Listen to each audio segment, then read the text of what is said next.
Kinetic energy बहुत ही बेहतरीन तरीके से अच्छा लेवल वाला कंप्लीट कर चुके हैं, जिसमें बेसिकली आप समझ सकते हैं काइनेटिक एनर्जी क्या है। वर्क एनर्जी थ्योरम पढ़ चुके हैं। अब जो दूसरा नाम जो हम जानते हैं जिसका नाम है पोटेंशियल एनर्जी। पोटेंशियल एनर्जी बच्चों ने नाम बहुत सुना, लगता भी आसान है लेकिन समझ में कम आता है, क्योंकि रियल वाली फीलिंग नहीं आती आखिरकार पोटेंशियल एनर्जी क्या है। स्प्रिंग में बच्चे ज़्यादा परेशान होते हैं। सबसे पहले हम उस चीज़ को समझेंगे और फिर क्वेश्चन करेंगे। काफ़ी आसान है। सबसे पहले है पोटेंशियल एनर्जी की मीनिंग समझनी है। अगर जिसने कभी भी कोई पोटेंशियल एनर्जी नहीं पढ़ी तब भी तुम्हें बहुत बेहतरीन तरीके समझ में आएगी। क्या है पोटेंशियल एनर्जी? पहली बात, एक बात बता दें कि जो मैंने प्रीवियस वीडियो में दिया था उसका सॉल्यूशन मैं आखिर में दूंगा। और जो लोग किसी अच्छे लेवल एग्ज़ाम की प्रिपरेशन कर रहे हैं, मतलब कोई अच्छे लेवल की प्रिपरेशन कर रहे हैं जैसे आईआईटी नीट इन सब की है, जो मैं लास्ट में क्वेश्चन देता हूँ जो सॉल्व कराता हूँ, उन क्वेश्चन को ज़रूर सॉल्व करें, क्योंकि वो ऐसे क्वेश्चन हैं तुम्हारे सारे कॉन्सेप्ट क्लियर कर देते हैं। तो उनको ज़रूर गौर करें कि यह नहीं कि टॉपिक ख़त्म हुआ, काम ख़त्म, पूरा बिस्तर उठाया और निकल पड़े। तो उन क्वेश्चन को ज़रूर ध्यान दिया कर, उन क्वेश्चन को हैंडल करना तुम्हें आना चाहिए। तो पोटेंशियल एनर्जी सिंपल सी है। पहली बात, इसको सब लोग क्या बोलते हैं? Stored energy. थोड़ी सी बात हम लोग पहले कर चुके थे कि स्टोर्ड एनर्जी। अब स्टोर्ड एनर्जी दो प्रकार से हो सकती है, कई हैं कि देखो बेसिकली, या फिर हम उस चीज़ की पोजीशन में देखते हैं वो भी देखेंगे, या फिर उसके हम कॉन्फ़िगरेशन में चेंज ला दें। ज़्यादा इंग्लिश वाले शब्द आए तो परेशान नहीं होना, धीमे धीमे बहुत बेहतरीन तरीके से तुम्हें समझाएंगे। जो है कि आखिरकार पोटेंशियल एनर्जी किसी ना किसी के, देखो अगर सिंपल से कोई डेफिनेशन लिखना चाहे तो वैसे बच्चे बहुत परेशान रहते हैं, मुझसे कोई नोट्स कम बनवाते हो, बस सुनाते रहते हो। देखो, it is the energy stored in a body or a system by virtue of its position in a field of force या वाई इट्स कॉन्फ़िगरेशन।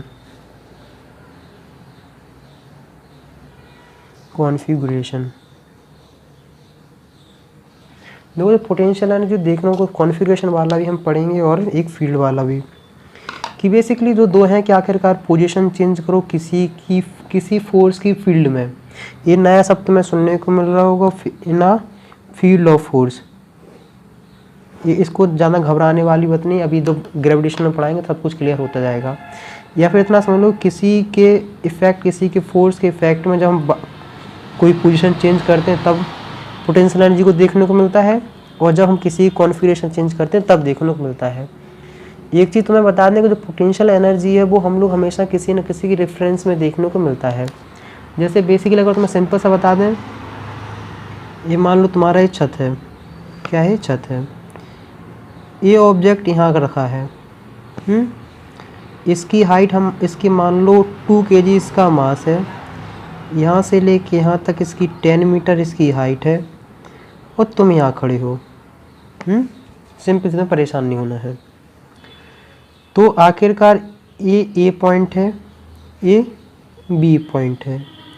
अब देखो पोटेंशियल एनर्जी हम देखते किसी न किसी के रेफरेंस में। अगर तुम देखोगे पोटेंशियल एनर्जी इस सरफेस के रेफरेंस में, मतलब इस सरफेस के रिस्पेक्ट में, तो इस 2 kg के ब्लॉक की पोटेंशियल एनर्जी है 0। अगर तुम इसकी एनर्जी इसके रेफरेंस में देखोगे तो तुम क्या हो जाएगी, तुम्हारी पोटेंशियल हो जाएगी mgh, मास 2 इंटू यहाँ g की वैल्यू 10 लेके जा रहे हैं, h की वैल्यू हम 10, तो 200 जूल। यहाँ इतनी सी देखने को मिली होगी। हमने पहले बता चुके थे, हम कोई भी एनर्जी पढ़ो उन सब की ऐसा यूनिट जूल होती है।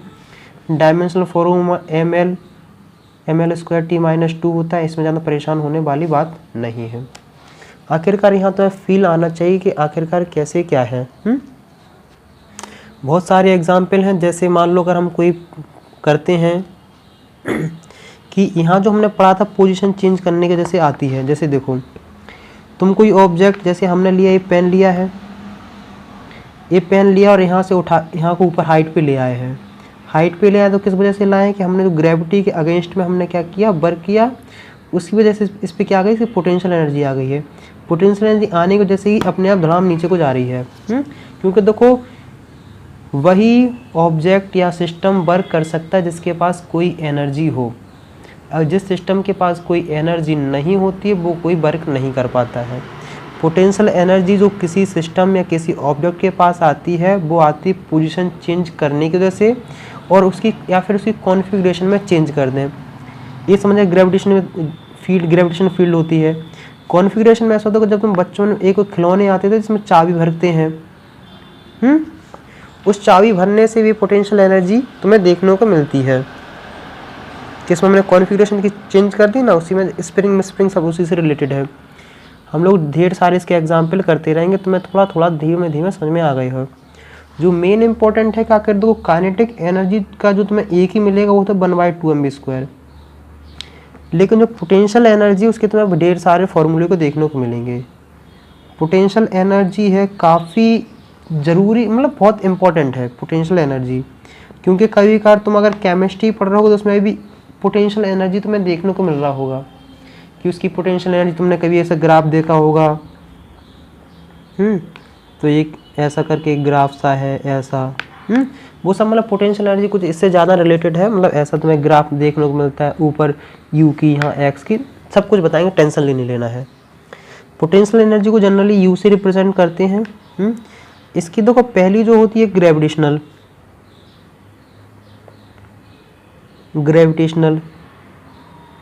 Potential energy, elastic potential energy, elastic potential energy. Gravitational में वही है जो ग्रेविटी से रिलेटेड है, और क्या नाम है, इलास्टिक में स्प्रिंग से रिलेटेड है। और फिर एक आती इलेक्ट्रोस्टैटिक। इलेक्ट्रोस्टैटिक को जो तुम पढ़ोगे, कहाँ पढ़ोगे, इलेक्ट्रोस्टैटिक वो पढ़ोगे 12th क्लास में। इलेक्ट्रोस्टैटिक क्योंकि इलेक्ट्रिक फील्ड होती है, मैग्नेटिक फील्ड होती है, उनमें से सब तुम्हें देखने को मिल जाएगा। इतनी सी तुम्हारे लिए बहुत है।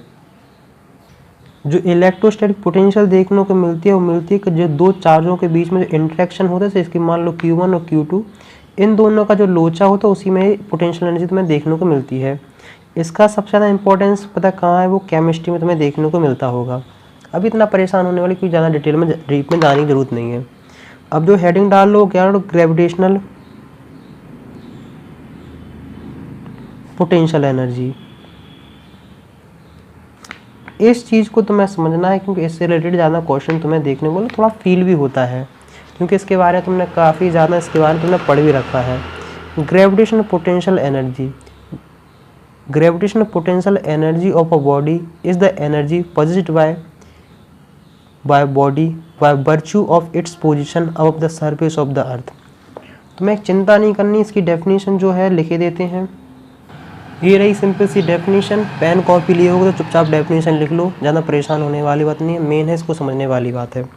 Gravitational potential energy of a body is the energy positive by the body by virtue of its position of the surface of the earth.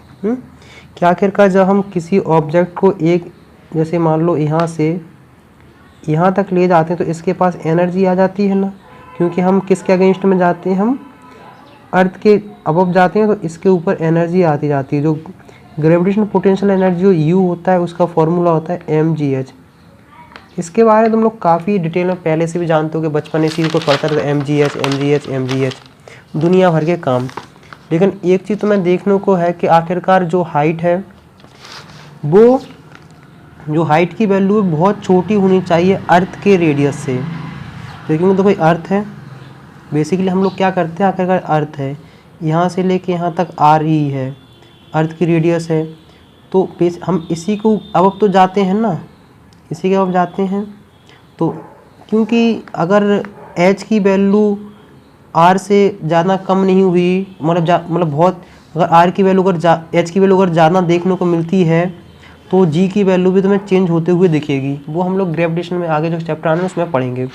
हमें इतना चीज़ याद रखना है कि एच की वैल्यू अर्थ की रेडियस से बहुत ही कम होना चाहिए। जैसे अगर जो तुम करते हो इतना तो चल जाता है, जितनी तुम गेंद ऊपर फेंक सकते हो ना, इतना निगलेक्ट कर देते, इतना तो हम लोग एच मान सकते हैं।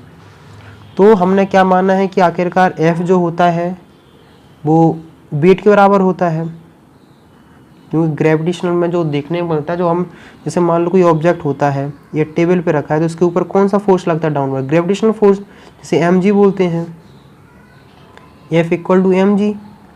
और आखिरकार जैसे तुम यहाँ से लेके यहाँ तक मूव करके जाते हो, h हाइट पे ले जाते हो ना, तो इनटू h।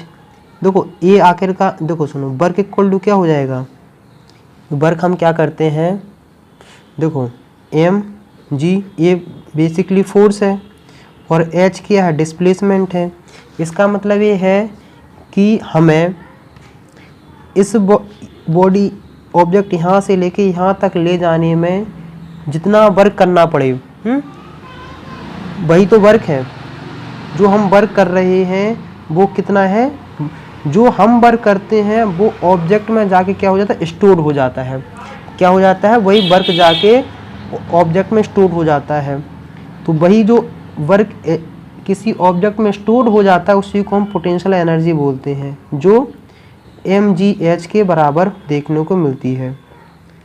तो जब इसके देखो अभी हमने इसके अगेंस्ट में क्या किया था, वर्क किया था, तो हमें वर्क करना पड़ा कि नहीं, मतलब हमें ग्रेविटेशनल फोर्स के अगेंस्ट में हमें h हाइट पे ले जाना पड़ा, तो हमने मतलब इतना mgh हमने क्या किया, वर्क किया है। तो यही वर्क जो होता है वो किसी ऑब्जेक्ट के पास पोटेंशियल एनर्जी के फॉर्म में स्टोर हो जाता है, तो यही जब हमें ऑब्जेक्ट इसको जैसे मान लो इसको हमने पेन लिया और छोड़ दिया, आखिरकार ये पेन ने काम किया, मतलब वर्क किया, आखिरकार अपने पास नीचे आया है ना। तो नीचे क्यों आ पाया, ड्यू टू इसके पास पोटेंशियल एनर्जी स्टोर थी।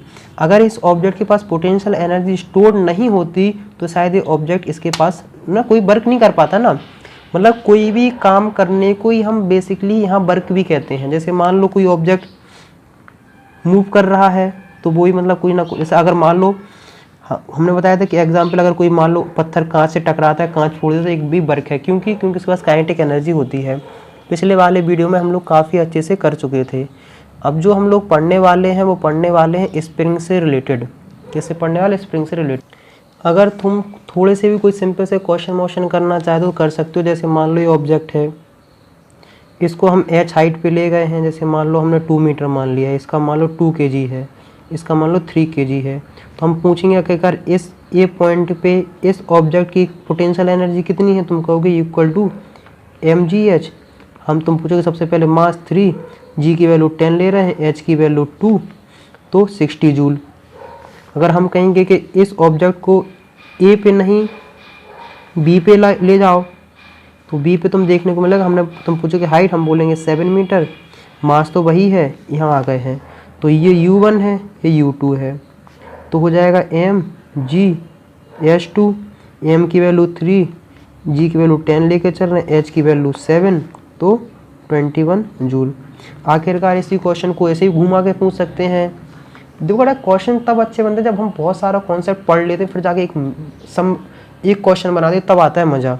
अगर कोई पूछ ले कि u2 माइनस u1 कितना है, तो तुम इतना सिंपल सा कर दोगे 150। इसका मतलब ये है कि यहाँ पोटेंशियल एनर्जी कम है, यहाँ पोटेंशियल एनर्जी ज़्यादा है। इतनी सी बात हो गई क्लियर। अब देखो अभी तुम्हारी स्क्रीन पे एक क्वेश्चन नज़र आ रहा होगा, उस क्वेश्चन को ट्राई करो, क्योंकि अगर इस टाइप के अगर तुम क्वेश्चन करने लगे तो तुम्हारी कोई भी एग्ज़ाम तुम पे बहुत आसानी से क्रैक हो जाएगा। मतलब असली मज़ा तुम्हें इसी वजह से आएगा।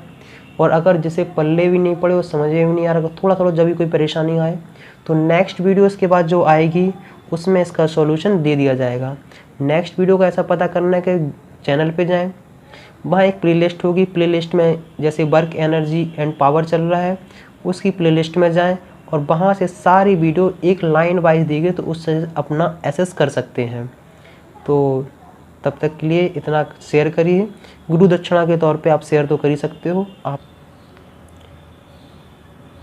अभी तुम्हारी स्क्रीन पे क्वेश्चन नज़र आ रहा होगा, जो काफ़ी अच्छा क्वेश्चन है। प्रीवियस वीडियो मैंने इसको दिया था और बोला था कि नेक्स्ट वीडियो में इसका सॉल्यूशन प्रोवाइड करेंगे, तो वही है। काफ़ी अच्छे समझना, बहुत सिंपल सा है। सबसे पहले बनाते हैं, फिर क्वेश्चन तुम लोग अच्छे से रीड कर लो, फिर हम लोग इसके बारे में बात करते हैं। उसमें कहा कि कोई इंक्लाइंड प्लेन है, इंक्लाइंड प्लेन है, उसका एंगल कितना है, अल्फ़ा है, हमने अल्फ़ा मान लिया है। कोई ऑब्जेक्ट है, इसको क्या किया गया, इस पर क्या किया, पुश किया गया है। मान लो तुमने लिया, जैसे तुमने इमेजिन ऐसे करना है कि जैसे मान लो कोई इंक्लाइंड प्लेन था, तुमने इसमें मान लो कुछ रखा ऐसा और ऐसा कर दिया है। तो आखिरकार हमने मान लो इसको कितनी दे दी वेलोसिटी, हमने दे दी है इसकी इनिशियल वेलोसिटी जो हमने दे दी है वो v0 है। हमें देखना कि आखिरकार ये कहीं ना कहीं तो कुछ जाएगा, मान लो यहाँ तक जाएगा, हमने ऐसे मान लिया है कि हाँ इसकी जो वेलोसिटी होगी वो कितनी हो जाएगी, 0 हो जाएगी। जब वेलोसिटी 0 हो जाएगी तभी तो वहाँ से लौट के आएगा कि नहीं, क्या हो जाएगा, वेलोसिटी जब 0 हो जाएगी तभी तो यहाँ से लौट के सिंपल सा आएगा, मतलब यहाँ तक तो कहाँ तक जाएगा। तो उसमें पूछा गया है कि ये बताओ कि आखिरकार उसने यहाँ से लेके यहाँ तक कितना डिस्टेंस कवर कर लिया है। यहाँ से लेके यहाँ तक उसने, मान लो हमें क्या निकालना है, हमें निकालना है कि उसने डिस्टेंस कितना कवर किया है, पहली बात है। और हमें ये भी पता करना है कि आखिरकार ये इस यहाँ से लेके यहाँ तक गए तो उसने आखिरकार वर्क कितना किया है। वर्क इसलिए करना पड़ेगा क्योंकि यहाँ जो फ्रिक्शनल फोर्स है, क्या है, फ्रिक्शनल फोर्स है, तो हमें निकालना है कि work done do the friction force perform over the distance. हमने मान लिया है कि आखिरकार कोफिशिएंट ऑफ फ्रिक्शन की वैल्यू क्या है, k है। बहुत सिंपल से, तुम्हें ज़्यादा परेशान नहीं होना है। मान लो ऑब्जेक्ट यहाँ है, क्या मान लो ऑब्जेक्ट रहा है यहाँ, मान लो ऐसे चौकोर, तुम्हें ज़्यादा अच्छे समझ में आएगा। मान लो ये चौकोर है, हम क्या जानते हैं कि आखिरकार यहाँ लगेगा mg। तो अगर तुम यहाँ ऐसे कंपोनेंट करने को देखोगे तो इसका ये अल्फ़ा हो जाता है। तुम यहाँ देखोगे तो यहाँ तुम्हें देखने को मिलेगा, हो जाएगा, वो हो जाएगा mg साइन अल्फ़ा, कन्फर्म है। और आखिरकार मोशन हो रहा है इस साइड, तो फ्रिक्शनल फोर्स किस साइड लगेगा, वो भी लगेगा इस साइड। उसकी वैल्यू तुम जानते हो, फ्रिक्शनल फोर्स की जो वैल्यू निकालते हो म्यू आर के बराबर। और ये रहा आर, आर जो बेसिकली है वो इसके बराबर है, और ये क्या हो जाएगा, एम जी कॉस अल्फ़ा। तो आर की वैल्यू कितनी है, एम जी कॉस अल्फ़ा। इतनी बात हो गई है क्लियर। इसका मतलब है कि यहाँ जो के दिया है, के एम जी कॉस अल्फ़ा, तो फ्रिक्शनल फोर्स की वैल्यू कितनी आ गई, के एम जी कॉस अल्फ़ा। तो इतनी चीज़ हम लोग पूरी क्लियर कर चुके हैं। जब भी कोई बात किससे रिलेटेड आती है, मोशन से रिलेटेड आती है, तो हम 3 इक्वेशन हमारे पास होती हैं, B equal to A T plus U, S equal to U T plus half A T square, B square equal to 2as plus U square. Depend हम पे करता है कि हमें कौन सी इक्वेशन यूज़ करनी, वो हम डिसाइड करते हैं क्या कर रिक्वायरमेंट के हिसाब से। इसमें हमारे पास टाइम गिवन नहीं है और हमें इन दोनों इक्वेशन में टाइम यूज़ हो रहा है, इसका मतलब इन दोनों इक्वेशन का यूज़ नहीं करेंगे, हम करेंगे इसको इक्वेशन, हम यूज़ करेंगे दिस इक्वेशन। तो B square equal to 2as plus U square. हमारे पास क्या है, फाइनल वेलोसिटी 0 है, इनिशियल वेलोसिटी हमारे पास v0 है। तो अगर का 0 equal to 2as plus v0 का स्क्वायर। जो एक्सेलरेशन है ए की वैल्यू है, किसकी वैल्यू है, वो है acceleration of this body, acceleration of this body. या फिर तुम ये बोल सकते हो कि नेट एक्सेलरेशन, ये नेट भी तुम बोल सकते हो कि इस बॉडी आखिरकार एक्सेलरेशन क्या होगी, क्योंकि आखिरकार तुम्हें एम जी साइन अल्फ़ा और फ्रिक्शनल फोर्स भी देखने को मिल रहा है। तो जो हम जानते हैं, हम देखते हैं कि आखिरकार देखो सुनो, M G sine alpha plus K M G cos alpha जो तुम्हें देखने को मिलेगा किसके बराबर हो जाएगा, वो एम ए के बराबर है। एम एम एम कैंसिल, तो एक ए नेट की वैल्यू तुम्हें क्या देखने को मिलेगी, जी sine alpha plus K G cos alpha. बात हो गई है क्लियर। हमारा 0 equal to 2as plus B not का स्क्वायर, इसको इस साइड ले आओगे तो B not square equal to जो देखने को तुम्हें मिलेगा, देखो आखिरकार हम क्या कर रहे हैं, बॉडी डीएक्सलेट हो रही है, तो इसकी वैल्यू जो तुम्हें देखने को मिलेगी वो आएगी माइनस का, ये हो जाएगा एक्सलेशन किसका, माइनस का है, तो तुम्हारा 2as हो जाएगा। तो B not square equal to 2, A की वैल्यू जो देखेंगे जी sine alpha plus K G cos alpha. बहुत सारे लोगों को दिमाग में चमक भी नहीं रहा होगा, मुझे ये पता है। तो एस की वैल्यू क्या है, B not square upon 2 G sine alpha plus K G cos alpha equal to S. ये रहा तुम्हारा क्या, डिस्टेंस। जब डिस्टेंस निकल जाता है ना तो फोर्स निकालना काफ़ी आसान होता है। हमने क्या निकाल लिया, आखिरकार एक क्वेश्चन ऐसा है कि ये ऑब्जेक्ट यहाँ से लेके यहाँ तक जो डिस्टेंस कवर करेगा एस, उसकी जो वैल्यू है वो यहाँ है, मतलब यहाँ इनिशियल वेलोसिटी मान लो हमने मान लिया 10 मीटर पर सेकेंड, यहाँ जाके इसकी फाइनल वेलोसिटी 0 हो जाएगी, तभी तो मतलब रुकेगा नहीं। अगर वेलोसिटी 0 नहीं होगी तो ऑब्जेक्ट रुकेगा भी नहीं, इतनी बात ध्यान रखना। तो आखिरकार यहाँ कौन सा फोर्स लग रहा था, फ्रिक्शनल फोर्स लग रहा था, तो आखिरकार हमें पता करना है कि फ्रिक्शनल फोर्स की वजह से कितना वर्क करना पड़ा। तो हमें निकालना है कि जो है कि work do the friction force, में आखिरकार फ्रिक्शन फोर्स ने कितना वर्क किया है, कोई बात नहीं। W इक्वल टू फ्रिक्शन देखने को मिलेगा, वो dW इक्वल टू देखो minus F R into S. Minus इसलिए लिया कि देखो ऑब्जेक्ट जा रहा है इस डायरेक्शन में और फ्रिक्शन फोर्स लग रहा है इस डायरेक्शन में, इन दोनों का डायरेक्शन अपोजिट है, इतना ही माइनस का लोचा है। एफ आर की वैल्यू कितनी थी, हमने बोला था कि M G cos alpha, minus लगे रहो, और एस की वैल्यू तो एस है ही, कुछ नहीं, सिंपल से तुम क्या करो, चिपका दो एस की वैल्यू यहाँ। बेटा पता है दिमाग घूम रहा होगा, समझ में भी नहीं आ रहा होगा, एक क्वेश्चन कम से कम 1-2 बार करो, 2 बार सुबह 2 बार शाम 1 बार दोपहर, ठंडे ठंडे पानी के साथ, तब जाके सॉल्व होगा। अगर किसी को पहली बार में समझ में आ जाए तो अच्छी बात है। सॉरी यहाँ इतना, हाँ सही है, नहीं अरे यार तुम्हें बताने के चक्कर में मैं भी भूल जाता हूँ। कॉस अल्फ़ा, ये इसकी यहाँ वैल्यू तुम सिंपल सी पुट करते जाओगे तो देखने को मिलेगा K M G cos alpha, S की वैल्यू पुट करो B not square 2 G sine alpha plus K G cos alpha. Simple सा सिंप्लीफाई करते रहा, उसमें अब कोई बड़ी रॉकेट साइंस नहीं, अब तो क्वेश्चन हो ही गया है। माइनस के एम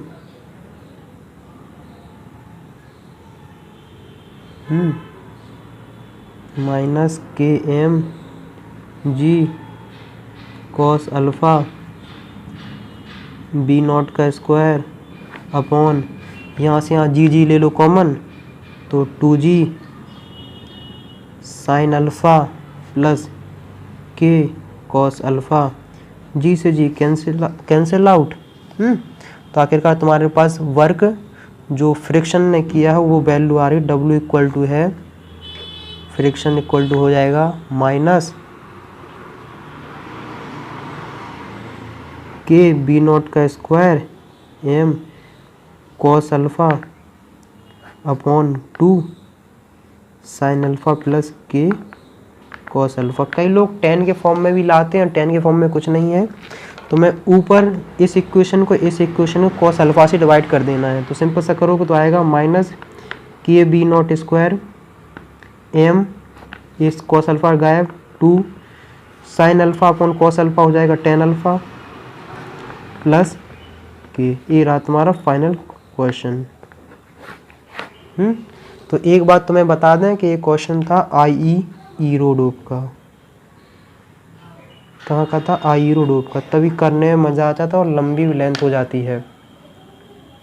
अगर तुम्हें मेरा काम पसंद आ रहा है तो अपने फ्रेंड सर्कल में वीडियो शेयर करो, सोशल मीडिया पे जहाँ भी आप शेयर करो वहाँ शेयर करिए, ताकि मुझे भी एक फीडबैक मिले और मैं ज़्यादा से ज़्यादा स्टूडेंट हमारे साथ कनेक्ट हो, तब क्वेश्चन करने और पढ़ाई करने में भी मज़ा आता है।